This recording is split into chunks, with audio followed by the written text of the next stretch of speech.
ta kỳ nó bé một bó cái một tà bé lên một tổng play nè bữa tay chờ nó chơi lòn na tiếp bạc à chỉ xong nho thì lại nho sẽ ta kỳ chơi chơi lại bốn bữa trò lên một tổng play taต่อchuối long bữa là bố rau nọ thế à có chia thế có trò mà chơi thì chỉ trò đi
โปลีนอนบวชหลานนอเทียถ้าฉีเราเนี่ยจอจงใหญ่เลยเนาะดูเจ๊ที่ก้าเจ๊เขากันจีเจ๊หลานนอน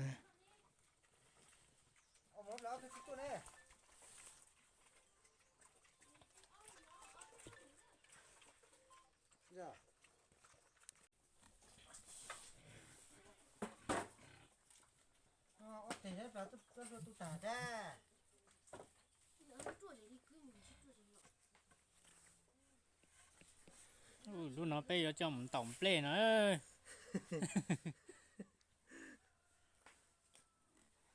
nó cho tổng play nó muốn tao xuyên tổng play rồi nó anh chỉ cho nên mình tổng play đây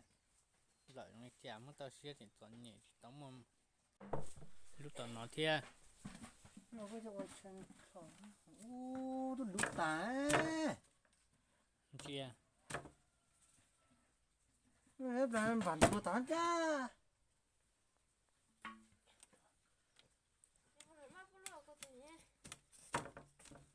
nè quân tổng chua nè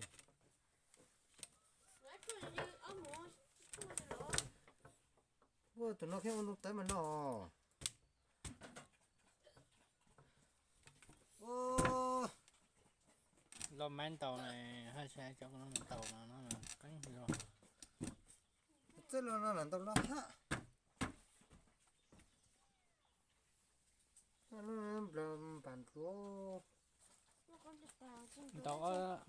tàu em mất cũng để xe mà tàu có biết tiền mất xe hậu lo mà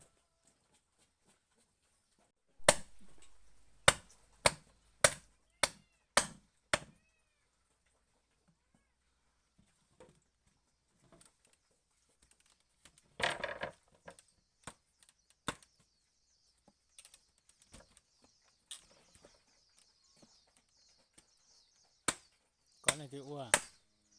ủa tụi muốn phá mà để xanh đồng tử cô luôn tử hú thì khởi gần tàu mà thôi cái xã lấy ra chữ gì ta mà nè chi giờ đi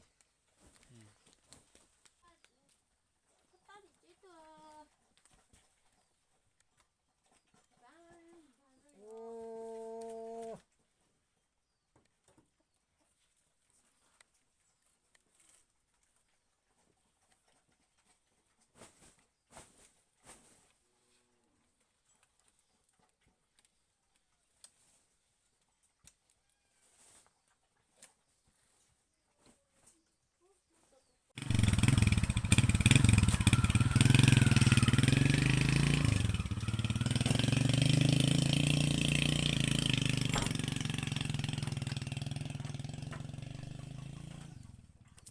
cái thôi cha thì tờ cá mình tổng lên nó tổ chức quân đặt trong ô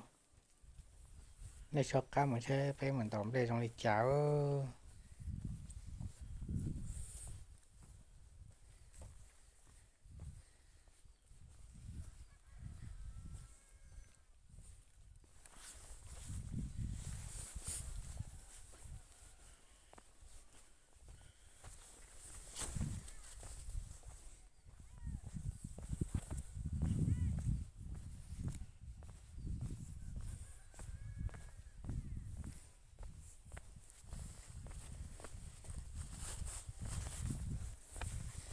mình tổng play ơi đọc không lên đặt trong trả ơi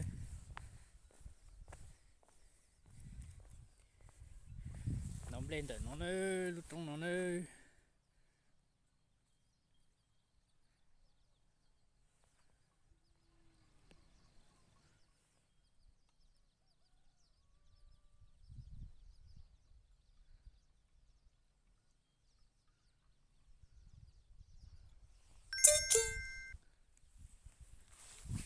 chân gió mình tổng play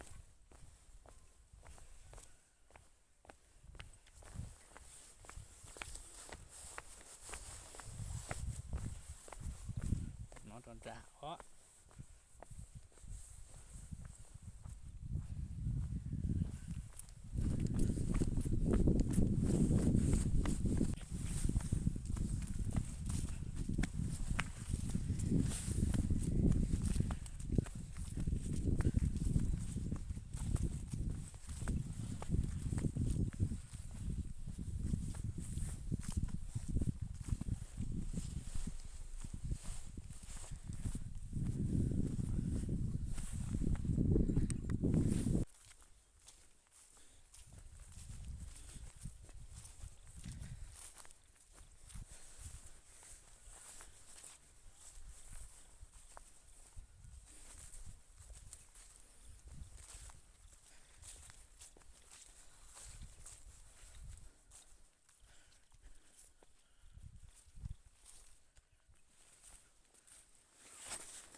cho nó chọc khối luyện mặn đầu đó mà đâu á khối luyện cho chơi lần đầu hỗ trợ nó cá trâu ủng nè lạ nhờ nó có món nào sao không có trong này cú chơi đi có cũng là nó à chín chơi đi ha chị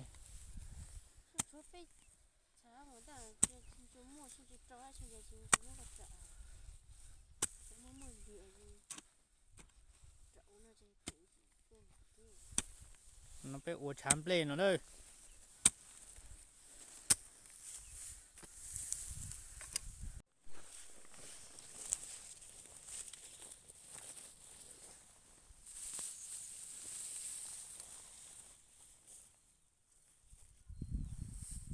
nó phải tính nên đồ máy ra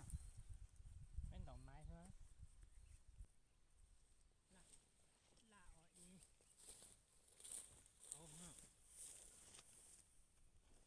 đồ máy mà dưới trúng trúng họ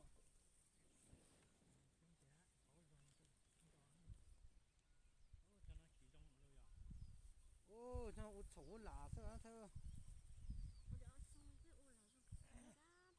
dạ hãy coi 7-8 người làm một ngày được một bao thôi xong ha ô đôi dạ xuống nó dùng đấy rồi đăng ký của cậu cũng dùng chanh leo nó mà vườn chanh leo có nói à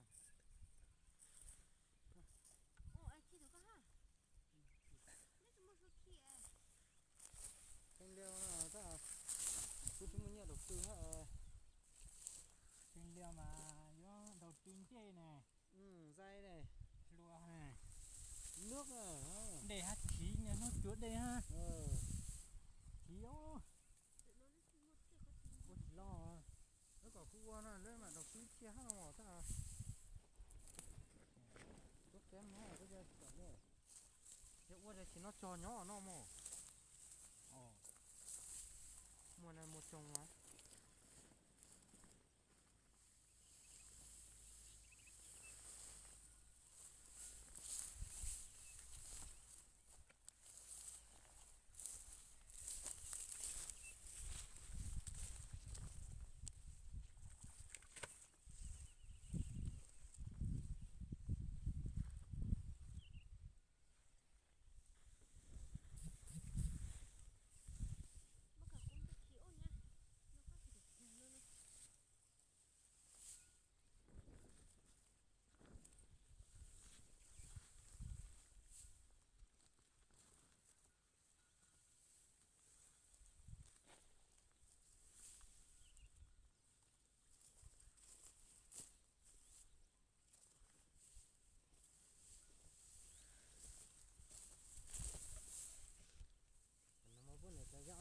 tên là thắng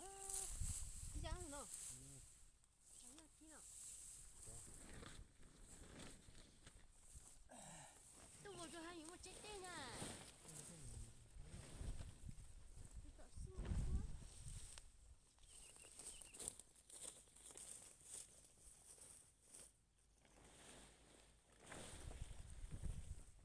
Tôi mà được chi chuột nó à.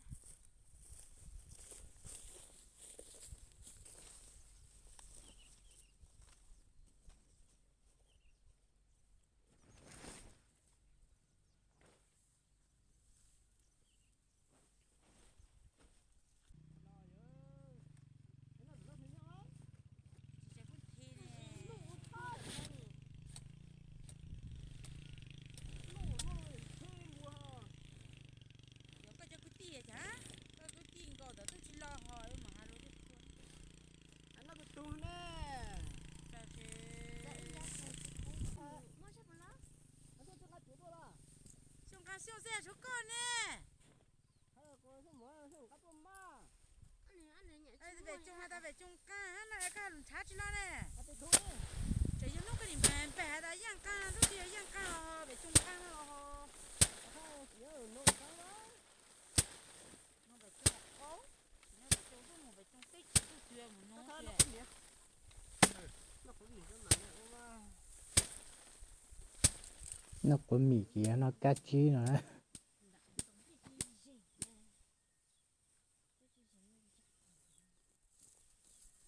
Cái gì cũng hết ta ý nhà để cái gì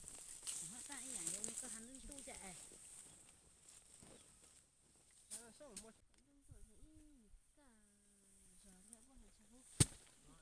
Đậu con ấy mà. Cái mà đây rồi.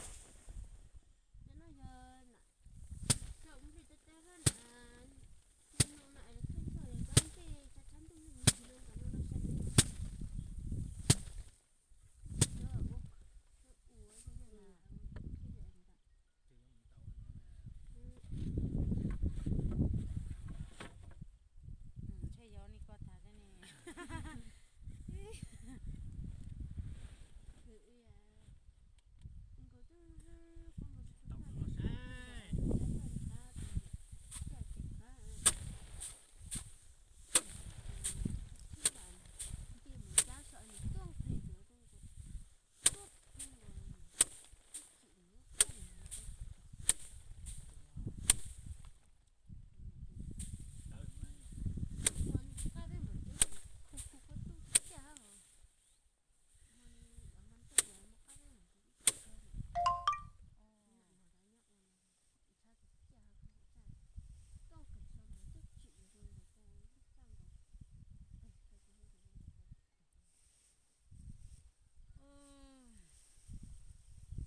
Muốn đồ chế dấu tự tự như có sự như thế.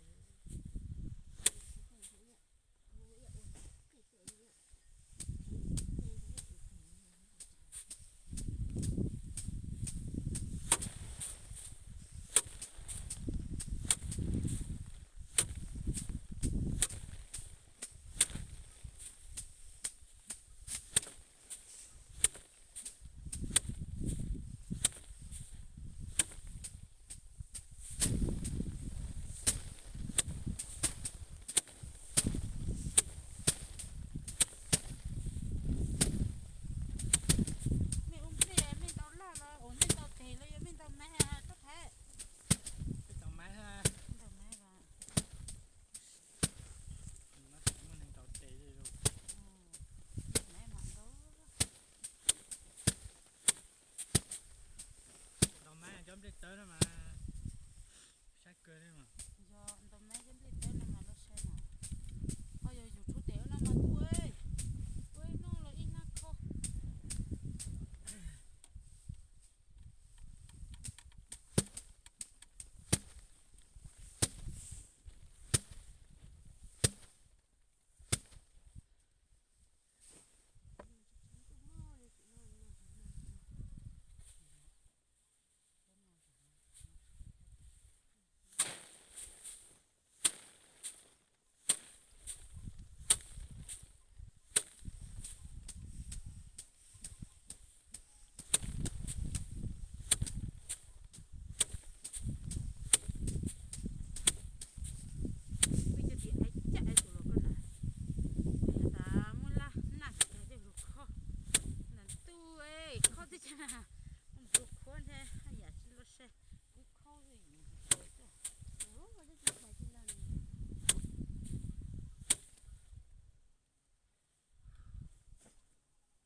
ปั้นหนีให้สโล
ตัวอันนี้ตอนนั้นชกคนเจออีนั่งก็เลยมา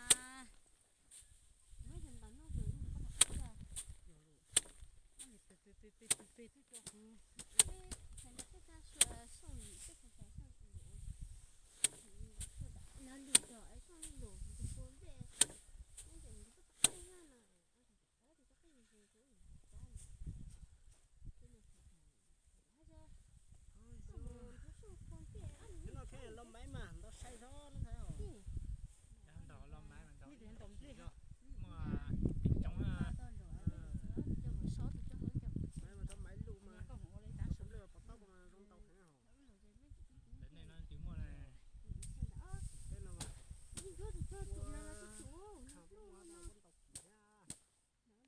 mấy thằng tao trốn tụi hả đầu lối nè con tàu có tiếng nam không lúc cho vậy máy lái lông nó chế hả thế cứ cho nó hấp thôi cho máy biết chịu hết này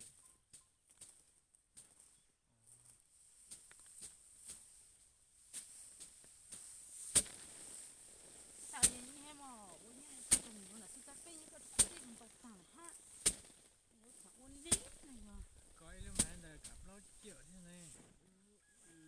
để cho hết bao lấy để luôn một thứ nhà này đã ôi đầu nó mặc cái này rồi nó có lỗ nó thế lúc này cho quay video đó ô ra nhà hả mò